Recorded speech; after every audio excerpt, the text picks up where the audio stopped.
Hello guys, welcome to our YouTube channel, and we are going to discuss about the second function of planning, that is known as organizing, जो हमने last class में cover किया था। तो I hope आपको वो videos अच्छी लगी होगी। एंड हम लोग आज ऑर्गेनाइजिंग चैप्टर का, जिसको आयोजन भी कहा जाता है, उसका हम सेकेंड पार्ट कवर करने वाले हैं। और एक नया टॉपिक है, वो क्या है? लास्ट क्लास में हम लोग ने कवर किया था प्रोसेस ऑफ ऑर्गेनाइजिंग, ठीक है, features of organising and importance of organising, ठीक है।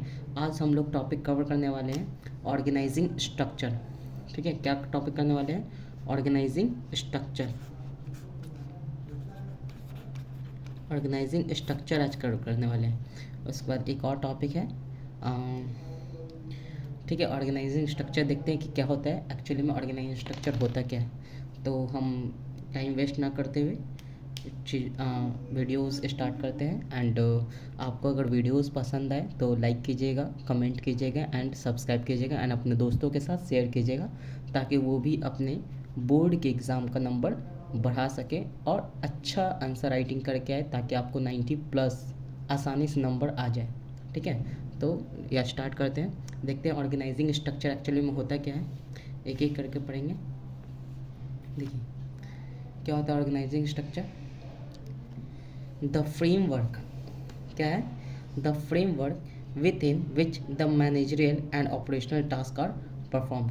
मतलब एक ऐसा फ्रेमवर्क जिसमें क्या होता है, मैनेजरियल मतलब मैनेजर के द्वारा जो भी काम किया जाता है, ठीक है, या फिर ऑपरेशनल मतलब जो भी प्रोडक्शन से रिलेटेड काम किया जाता है, मतलब जितने सारे मैनेजमेंट में एक्टिविटीज़ परफॉर्म की जाती है, ठीक है, वो किस तरीके से होता है, उसी को ऑर्गेनाइजिंग स्ट्रक्चर बोला जाता है, ठीक है। क्या बोल रहा है? द फ्रेमवर्क मतलब एक तरह का ढांचा बोलते हैं। The framework within which managerial and operational task are perform, मतलब कि मैनेजर के द्वारा जितने सारे भी काम परफॉर्म किया जाते हैं उसको कैसे क्लासीफाई किया जाता है, एंड ऑपरेशनल प्रोडक्शन से रिलेटेड जितने सारे भी काम किए जाते हैं उसको कैसे क्लासीफाई किया जाता है। इसी को क्या बोला जाता है? ऑर्गेनाइजिंग स्ट्रक्चर बोला जाता है। कि मतलब समझ जाइए कि मैनेजर का काम को डिस्ट्रीब्यूट करना, एंड ऑपरेशनल मतलब कि मैनेजर का जो भी काम है उसको किस तरीके से उसको देना है या फिर डिस्ट्रीब्यूट करना है, या फिर ऑपरेशनल प्रोडक्शन से रिलेटेड जितने सारे भी काम है उसको कैसे डिस्ट्रीब्यूट किया जाता है, यही चीज़ पढ़ना है। इसी को क्या बोलते हैं? ऑर्गेनाइजिंग स्ट्रक्चर बोलते हैं, ठीक है। अब ऑर्गेनाइजिंग स्ट्रक्चर जो होता है वो दो तरीके का होता है। फर्स्ट होता है फंक्शनल स्ट्रक्चर, दूसरा होता है डिविजनल स्ट्रक्चर। नाम से ही क्लियर है क्या? Functional structure and divisional structure. तो हम लोग ने लास्ट क्लास में ये कवर किया था। देखिए फंक्शनल स्ट्रक्चर क्या होता है।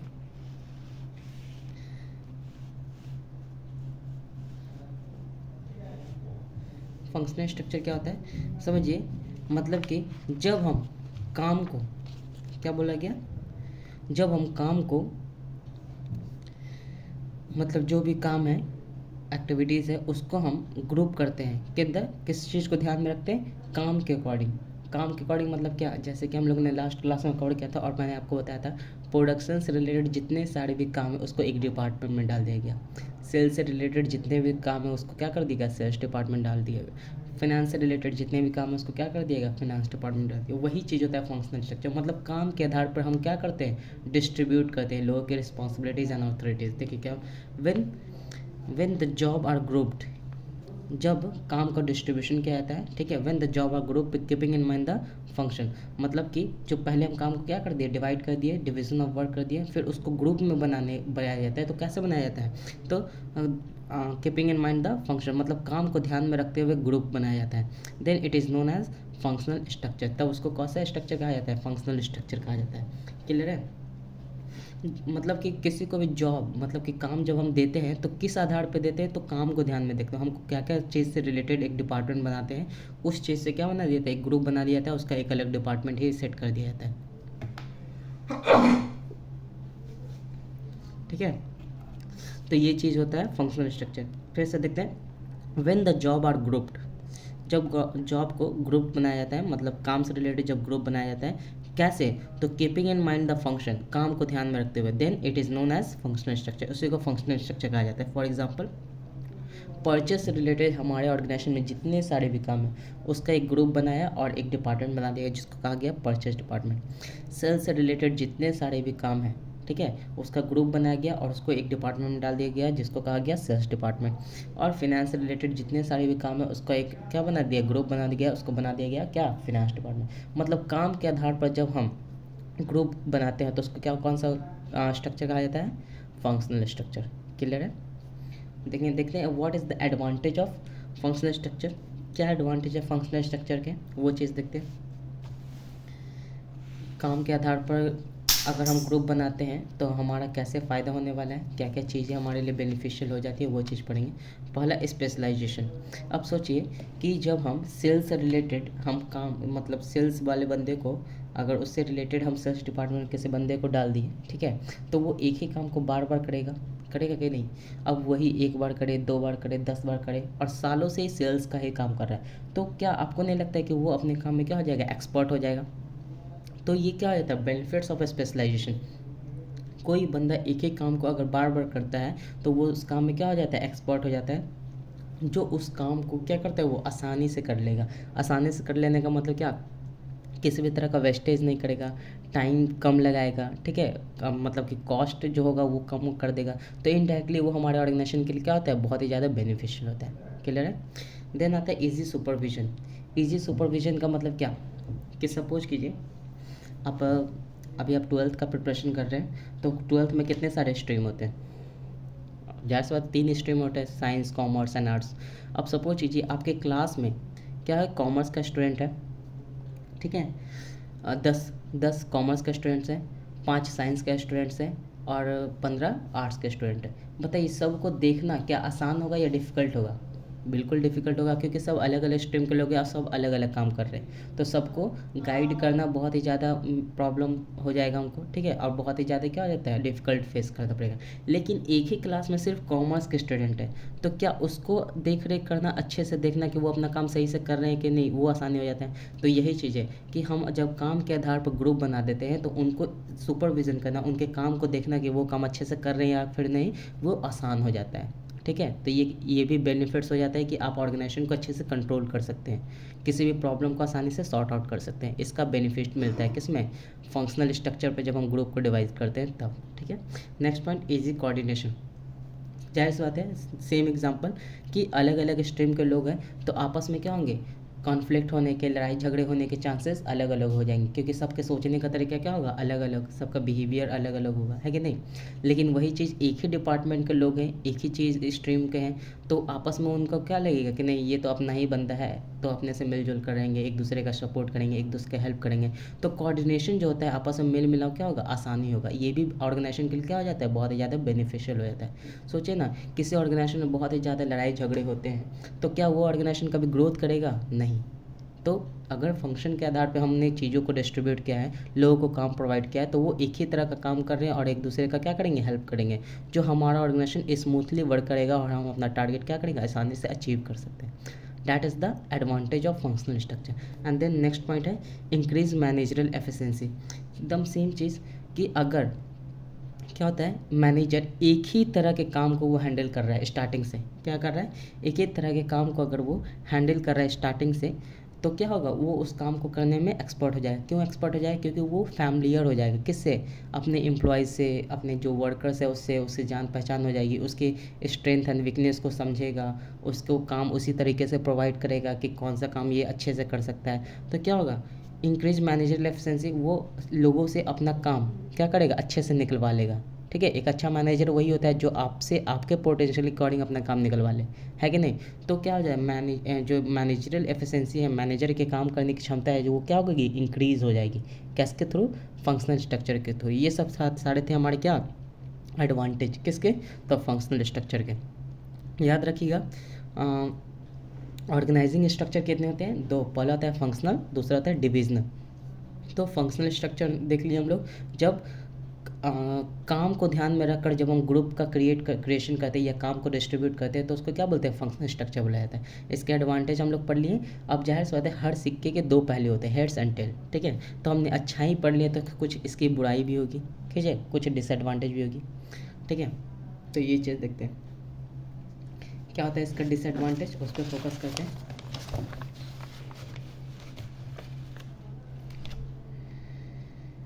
देखिए डिसएडवांटेज ऑफ पहला काम क्या है, थिंकिंग ऑफ सोल बेनिफिट। इसका मतलब क्या है, मतलब कि जो भी हम काम को डिस्ट्रीब्यूट कर दिए हैं, ठीक है, जैसे sales department, finance department and production department, purchase department, ठीक है, तो वहाँ का जो डिपार्टमेंट का मैनेजर है वो सिर्फ अपने डिपार्टमेंट के बारे में सोचता है, क्या कि कुछ भी हो जाए हमको अपना डिपार्टमेंट का काम क्या करवाना है, अच्छा करवाना है, ठीक है, बाकी डिपार्टमेंट में अच्छा हो रहा है या फिर नहीं हो रहा है उससे हमको मतलब नहीं है। बस जैसे कि परचेज डिपार्टमेंट में क्या होगा कि हमको ज़्यादा से ज़्यादा पैसा मिले और हम उसका अच्छा क्वालिटी का प्रोडक्ट खरीद लें, ठीक है, सिर्फ अपने बारे में सोच रहा है, ये नहीं सोच रहा है कि हमारे पास बजट कम है या कुछ भी। तो क्या हो जाता है, ये ऑर्गेनाइजेशन के लिए क्या होता है, बहुत ही ज़्यादा सुटेबल नहीं होता है, जो ऑर्गेनाइजेशन कभी ग्रोथ नहीं करता है। सिर्फ अपने बेनिफिट के बारे में नहीं, सिर्फ किसके और बेनिफिट के बारे में सोचना चाहिए, ऑर्गेनाइजेशनल बेनिफिट के बारे में सोचना चाहिए, सभी के बेनिफिट के बारे में सोचना चाहिए, तभी कोई भी ऑर्गेनाइजेशन क्या होगा, ग्रोथ होगा, ठीक है। तो सबको क्या होता है, फिनेंस वाला अपने बारे में सोच लेगा कि हम कम से कम पैसा दें, ठीक है, तो इससे क्या होगा, प्रॉब्लम होने लगेगा, ठीक है, लोग अपना काम सही से नहीं कर पाएंगे। अगर फिनेंस वाला कम पैसा देगा तो क्या होगा, मेन सपोज कीजिए, एक एग्जांपल देते हैं, थिंकिंग ऑफ सोल बेनिफिट के मतलब क्या होता है कि सपोज कीजिए कि फिनेंस वाला जो है वो क्या किया, कम पैसा दिया, ठीक है, कम पैसा दिया, तो परचेज डिपार्टमेंट वाला क्या कर रहा है, वो बोलेगा कि हमको कम पैसा मिला इसलिए वो रॉ मटेरियल कम लाएगा, ठीक है, सस्ता प्रोडक्ट बना कर दे देगा, क्वालिटी ख़राब हो जाएगी। तो क्या ये इसका नुकसान हो रहा है कि नहीं हो रहा है, बिल्कुल हो रहा है, ठीक है। तो thinking of sole benefit is one of the disadvantage of functional structure, ठीक है, सब अपने काम के बारे में ही सिर्फ सोचते हैं, अपना काम अच्छे से हो जाना चाहिए बस। देन दूसरा क्या होता है, डिपार्टमेंट एम्पायर ऑफ मैनेजर, मतलब कि जो डिपार्टमेंट हम क्रिएट कर दिए, सेल्स डिपार्टमेंट, प्रोडक्शन डिपार्टमेंट और फिनेंस डिपार्टमेंट, वो क्या करता है कि वो अपने डिपार्टमेंट का मैनेजर जो होता है, हर एक डिपार्टमेंट का प्रोडक्शन मैनेजर होगा, सेल्स मैनेजर होगा, ठीक है, तो वो अपने डिपार्टमेंट का क्या समझने लगता है, राजा समझ लगता है कि अब जो है हम ही है यहाँ के करता था, तो और मेरे ऊपर कोई नहीं है। जब ये चीज़ हो जाता है किसी भी ऑर्गेनाइजेशन में, तो क्या होता है, कोई भी ऑर्गेनाइजेशन सही से ग्रोथ नहीं कर पाता है, क्योंकि क्या समझ रहा है, वो अपने आपको राजा समझ रहा है, ठीक है, देख रहा है कि हम ही सुपीरियर है, मेरे अलावा तो कोई है ही नहीं। तो ये चीज़ क्या होता है, ईगो क्लैश होता है, लोगों में क्या आती है, डिससेटिस्फैक्शन आता है, वो काम करना अच्छा नहीं लगता है उनको, क्योंकि क्या होता है कि मैनेजर अपने आप को वहाँ का राजा समझने लगेगा और हुक्म चलाने लगता है। तो इस तरीके से लोग कभी भी काम करना नहीं चाहते हैं, ये भी एक डिसएडवांटेज बन जाता है फंक्शनल स्ट्रक्चर में, क्योंकि उसको देख रेख करने वाला कोई है ही नहीं। प्रोडक्शन वाले को सेल्स से मतलब ही नहीं है, सेल्स वाले को परचेस से मतलब ही नहीं है। तो जब तक आप एक दूसरे को सीनियर नहीं अपॉइंट करेंगे, एक दूसरे से रिपोर्ट नहीं लीजिएगा, तब तक वो ऑर्गेनाइजेशन क्या करेगा, वो तो अपना मनमानी करेगा, तो वो ऑर्गेनाइजेशन के लिए क्या होता है, बेनिफिशियल नहीं होता है, ठीक है, ये चीज़। थर्ड पॉइंट, कोऑर्डिनेशन डिक्रीज और साइज इंक्रीज। सपोज कीजिए सेल्स में 50 बंदे हैं तो हम मैनेज कर सकते हैं, वही अगर 500 बंदे रहें तब क्या आपस में कोऑर्डिनेशन हो पाएगा, क्योंकि अलग अलग परसेप्शन के लोग होंगे, अलग अलग थिंकिंग के लोग होंगे, ठीक है, क्या होगा, लड़ाई झगड़े के चांसेस क्या हो जाएंगे, बढ़ जाएंगे। तो ये भी क्या हो जाता है, डिसएडवांटेज हो जाता है। बोले तो सेल्स से रिलेटेड हम अगर एक डिपार्टमेंट बना दिए, सही, सब सेल्स में 1000 बंदे हो, तो क्या उसको मैनेज करना आसान होगा, क्या आपस में तालमेल होगा, लड़ाई झगड़े होने के चांसेस क्या हो जाएंगे, बढ़ जाएंगे। वही चीज़ बोल रहा है, कोऑर्डिनेशन है डिक्रीज़ करेगा, कब, जब ऑर्गेनाइजेशन का साइज इंक्रीज़ करेगा, ठीक है, ये चीज़। नेक्स्ट पॉइंट क्या है, no department can be accountable. इसका मतलब क्या होता है, कोई भी डिपार्टमेंट अकाउंटेबल नहीं होगा। अकाउंटेबल का मतलब होता है जवाबदेह, क्या होता है, जवाबदेह। अब देखिए जवाबदेह का मतलब क्या, अभी हमने क्या बताया, परचेज डिपार्टमेंट,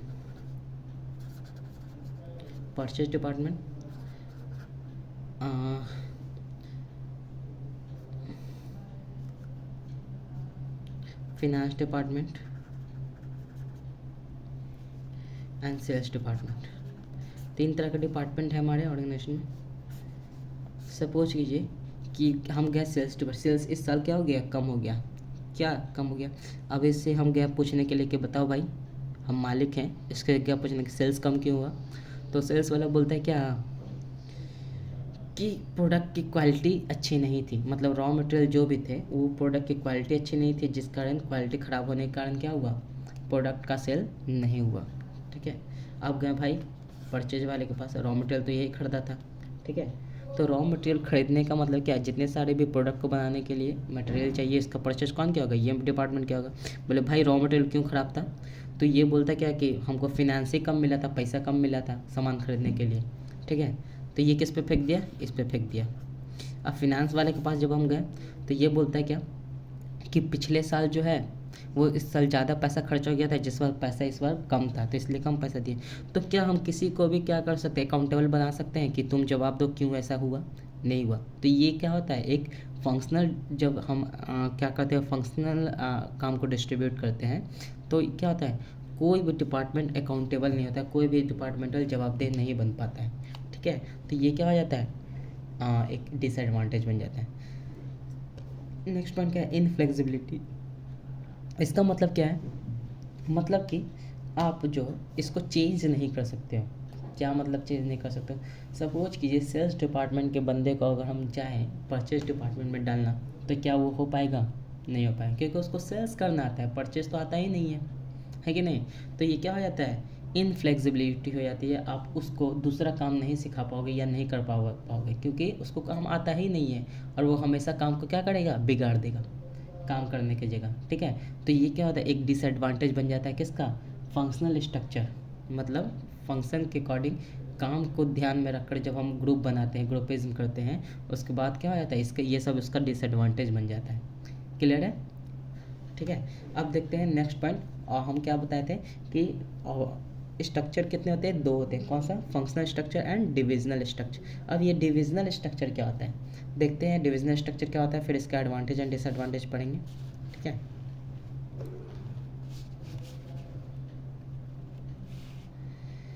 देखिए डिविजनल स्ट्रक्चर क्या होता है, job related to one product are put under one department. मतलब कि अब हम काम को ग्रुपिज्म कर रहे हैं, कैसे, मतलब सपोज कीजिए हमारी ऑर्गेनाइजेशन जो है एक से ज़्यादा प्रोडक्ट बनाती है, क्या कर रही है, एक से ज़्यादा प्रोडक्ट बना रही है, तो हम प्रोडक्ट के अकॉर्डिंग क्या बना दिए, डिपार्टमेंट बना दिए, क्या कर दिए, प्रोडक्ट के अकॉर्डिंग क्या बना दिया, डिपार्टमेंट बना दिए। इसीलिए बोल रही है क्या, job related to one product, मतलब जितने सारे भी काम एक प्रोडक्ट से रिलेटेड है, आर पुट अंडर वन, एक ही डिपार्टमेंट उसका बना दिया। जैसे कि शॉप से रिलेटेड पूरा डिपार्टमेंट बना दिया कि जाओ शॉप से related production department, sales department, finance department, एक डिपार्टमेंट बन गया शॉप का अलग, कॉस्मेटिक का अलग। सपोज कीजिए दो तरह का हम प्रोडक्ट बना रहे हैं शॉप, तो शॉप का पूरा डिपार्टमेंट अलग हो गया कि इससे शॉप से रिलेटेड जितने सारे भी काम है तुम एक डिपार्टमेंट करोगे, कॉस्मेटिक से रिलेटेड जितने भी सारे भी काम क्या करोगे, तुम एक डिपार्टमेंट करोगे, ठीक है।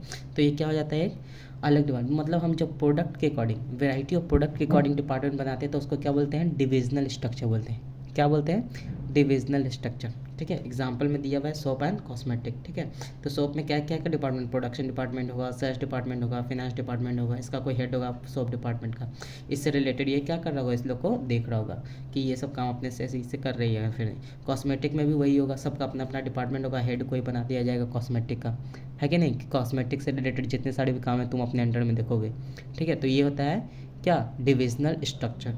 अब इसके कुछ एडवांटेज मेरिट्स हैं। अच्छा एक बात बताइए, एडवांटेज का मतलब आप समझते हैं क्या होता है, फ़ायदा नहीं, एडवांटेज का मतलब क्या होता है, फ़ायदा नहीं। देखिए फ़ायदा का मतलब क्या है कि फ़ायदा हुआ नहीं है, इन फ्यूचर हो सकता है, ठीक है। एडवांटेज का मतलब फ़ायदा हुआ नहीं है, इसमें फ्यूचर शब्द जो होता है छुपा हुआ होता है, फ़ायदा हो सकता है, ठीक है। जैसे कि राम एक अच्छा लड़का है, ठीक है, तो अच्छा लड़का तो है लेकिन क्या इसका फ़ायदा हो रहा है, नहीं, इसकी अच्छाई का फ़ायदा हो सकता है इन फ्यूचर। सपोज कीजिए राम ने कभी चोरी कर ली, ठीक है, तो सबको क्लास के मेंबर्स को पता है, बढ़ के सब लोगों को पता है कि राम क्या है, अच्छा लड़का है। तो चोरी करने के बाद भी क्लास के मेंबर्स इसको क्या करेंगे, डिफेंड कर देंगे, लोग इसको डिफेंड कर देंगे, नहीं राम एक अच्छा लड़का है। क्यों, क्योंकि ये अच्छाई का फ़ायदा इन फ्यूचर इसको हो सकता है, हुआ नहीं है, इन फ्यूचर हो सकता है। वैसे डिसएडवांटेज मतलब कि उसकी बुराई का नुकसान इन फ्यूचर हो सकता है, हो नहीं रहा है नुकसान, लेकिन इन फ्यूचर हो सकता है। जैसे राम बुरा लड़का है, अगर वो चोरी नहीं भी किया होगा तो उसको फंसा दिया जाएगा कि वो चोरी किया होगा, क्योंकि वो बुरा है। इन फ्यूचर उसको क्या हो सकता है, नुकसान हो सकता है। तो ये ध्यान में रखिएगा, फ़ायदा का मतलब एट अ टाइम फ़ायदा हो नहीं रहा है, इन फ्यूचर हो सकता है, और नुकसान का मतलब इन फ्यूचर होने के चांसेस है, हो नहीं रहा है नुकसान, ठीक है। वही होता है एडवांटेज एंड डिसएडवांटेज। तो मेरिट्स देखते हैं किसके, डिविजनल स्ट्रक्चर के। देखते हैं मेरिट्स क्या है, पहला प्रोडक्ट स्पेशलाइजेशन। पहले फ़ायदा क्या है, प्रोडक्ट स्पेशलाइजेशन, मतलब एक शॉप से रिलेटेड या फिर कोई भी स्पेशलिस्ट प्रोडक्ट से रिलेटेड हम जो बंदे को ट्रेनिंग दे रहे हैं, तो उस प्रोडक्ट से रिलेटेड वो क्या हो जाएगा, बंदा स्पेशलिस्ट बन जाएगा, क्या हो जाएगा, स्पेशली मतलब सॉफ्ट का काम, सॉफ्ट डिपार्टमेंट का जो भी काम उसको दे दो वो काम अच्छे से कर लेगा, आसानी से कर लेगा, क्योंकि वो उस चीज़ का एक्सपर्ट बना हुआ है, क्योंकि उसी का काम कर रहा है वो दिन भर, है कि नहीं। ये चीज़ स्पेशलाइज्ड हो जाएगा, फिर वो अपने काम को सही तरीके से करेगा, सही टाइम पे करेगा, वेस्टेज कम करेगा, तो ऑर्गेनाइजेशन के लिए क्या है, बेनिफिशियल है। Then fast decision making. अब सोप से रिलेटेड हमको कोई भी डिसीजन लेना है तो क्या हमको कॉस्मेटिक का पूछने की ज़रूरत है कि तुम क्या कर रहे हो क्या नहीं कर रहे हो, नहीं। ये क्या करेगा, अपना डिपार्टमेंट क्या करेगा, काम करेगा, कोई भी डिसीजन खुद ले लेगा, किसी से पूछने की जल्दी ज़रूरत नहीं होगी। तो क्या होगा, कोई भी डिसीजन लेना क्या होगा, बहुत ही फास्ट होगा और जल्दी हो जाएगा, है कि नहीं, क्लियर है। Then accountability. अब इस तरह के डिविजनल स्ट्रक्चर में हम क्या कर सकते हैं, अकाउंटेबल बना सकते हैं, मतलब जवाबदेह बना सकते हैं। कैसे कि जो अगर शॉप का प्रोडक्शन कम हुआ या फिर सेल्स कम हुआ तो हम डायरेक्ट किसको पकड़ेंगे, शॉप डिपार्टमेंट को जाकर पकड़ लेंगे कि बताओ सेल्स कम क्यों हुआ, क्या आखिर कमी आई है। तो डायरेक्ट हम इसको पकड़ सकते हैं कि नहीं, तुम हमको रीज़न बताओगे कि आखिर ऐसा क्यों हुआ, या फिर क्या गलती हुई कि हमारा प्रोडक्शन कम हो गया या फिर सेल्स भी खराबी हो गई। तो हम डायरेक्ट किसको कर सकते हैं, अकाउंटेबल बना सकते हैं, किसको, शॉप डिपार्टमेंट को, ठीक है। इसीलिए नेक्स्ट, एक्सपेंशन एंड ग्रोथ। अब सपोज कीजिए कि दो हम तरह का प्रोडक्ट बना रहे हैं, अगर हमको तीसरा कोई प्रोडक्ट बना रहेगा तो क्या हमको इसको पूछने की ज़रूरत है, इसमें छेड़छाड़ करने की ज़रूरत है, नहीं। क्या करेंगे, तीसरा डिपार्टमेंट बना देंगे और उससे रिलेटेड जितने सारे भी काम है क्या करेंगे, उसको दे देंगे, है कि नहीं। तो वैसे ही वैरायटी ऑफ प्रोडक्ट हम क्या करते हैं, बनाते हैं, किसमें, डिविजनल स्ट्रक्चर में, ठीक है। तो एक्सपेंशन एंड ग्रोथ आसानी से होता है किसमें, इस तरह के डिपार्टमेंट में, सही में, डिविजनल स्ट्रक्चर में। अब ये तो हो गए इसके फ़ायदे, तो कुछ नुकसान भी होंगे, है कि नहीं। देखते हैं तो इसका डिसएडवांटेज, इन फ्यूचर इसमें क्या क्या नुकसान हो सकता है, तो देखते हैं डिसएडवांटेज क्या क्या है, या डिमेरिट्स भी इसको बोल सकते हैं। देखिए क्या है, ईच डिपार्टमेंट रिक्वायर्स और रिसोर्सेज, मतलब कि जब हम नंबर ऑफ डिपार्टमेंट, अलग अलग डिपार्टमेंट जब हम बना देते हैं तो हर एक डिपार्टमेंट को सभी तरह का रिसोर्सेज अवेलेबल होना बहुत ही ज़्यादा ज़रूरी हो जाता है। अगर नहीं होगा तो वो डिपार्टमेंट अपना काम करेगा ही नहीं। मतलब फिनेंस की ज़रूरत है तो हर एक डिपार्टमेंट को फिनेंस चाहिए, है कि नहीं। जैसे कि रॉ मटेरियल की ज़रूरत, तो हर एक डिपार्टमेंट को रॉ मटेरियल ज़रूरत चाहिए। तो ये क्या हो जाता है, बहुत ही डिफ़िकल्ट हो जाता है, क्या, चीज़ों को अवेलेबल करवाना, रिसोर्सेज को असेंबल करना। तो ये एक वन ऑफ द डिसएडवांटेज बन जाता है, किसके लिए, डिविजनल स्ट्रक्चर के लिए। जब हम काम को डिस्ट्रीब्यूट करते हैं डिविजनल अकॉर्डिंग, ठीक है, मतलब प्रोडक्ट अकॉर्डिंग जब हम काम को डिस्ट्रीब्यूट करते हैं या ग्रुपिज्म करते हैं तो ये डिफ़िकल्ट हो जाता है, एक डिमेरिट्स बन जाता है। Then conflict in all allocation of resources, जब हम मतलब जितने सारे रिसोर्सेज है उसका बंटवारा जब हम करते हैं, रिसोर्सेज का एलोकेशन करते हैं तो क्या हो जाता है, आपस में कॉन्फ्लिक्ट हो जाता है, लड़ाई झगड़े होने लगते हैं। क्यों, क्योंकि बोलेंगे कि उसको ज़्यादा मिल गया, उसको कम मिला, उसको 15% मिला, उसको 20% मिला, नहीं उसको 50% क्यों मिला, ठीक है। तो आपस में क्या हो जाते हैं, लड़ाई झगड़े होने लगते हैं एक अलग अलग सोर्सेज में, अलग अलग कॉस्मेटिक डिपार्टमेंट में। क्यों, क्योंकि इसी वजह से कि जो भी रिसोर्सेज है उसको ज़्यादा मिला कम मिला, इस तरीके से क्या हो जाते हैं, लड़ाई झगड़े होने के चांसेस बढ़ जाते हैं, ठीक है। Next point, focus on their product only. अब क्या होता है कि एक प्रोडक्ट वाला जो है अपने पर सिर्फ फोकस कर रहा है, दूसरे प्रोडक्ट से उसको मतलब ही नहीं है कि नहीं। अगर हमारा ऑर्गेनाइजेशन का टारगेट कुछ अचीव करना है तो क्या हो रहा है, शॉप वाला अपने से मतलब रखे हुए है कि हमको फ़ायदा किसी भी तरह हो जाए, उसको रिसोर्सेज मिले चाहे नहीं मिले, उससे हमको घंटा फ़र्क नहीं पड़ता है, ठीक है। तो ये चीज़ क्या हो जाता है, ऑर्गेनाइजेशन की डुबा देता है, ठीक है। तो ये चीज़ नहीं होना चाहिए। मेन ऑर्गेनाइजेशन टारगेट अपना अचीव होनी चाहिए और सब डिपार्टमेंट को किसके लिए पहले सोचना है, ऑर्गेनाइजेशन के लिए पहले सोचना है, क्योंकि वो है तब आप काम कर रहे हैं, ठीक है। तो focus on their product only, ये एक वन ऑफ द डिमेरिट्स बन जाता है, किसके लिए, समझ रहे हैं, हाँ, डिविजनल स्ट्रक्चर के लिए। तो हम लोग ने आज क्या कवर किया,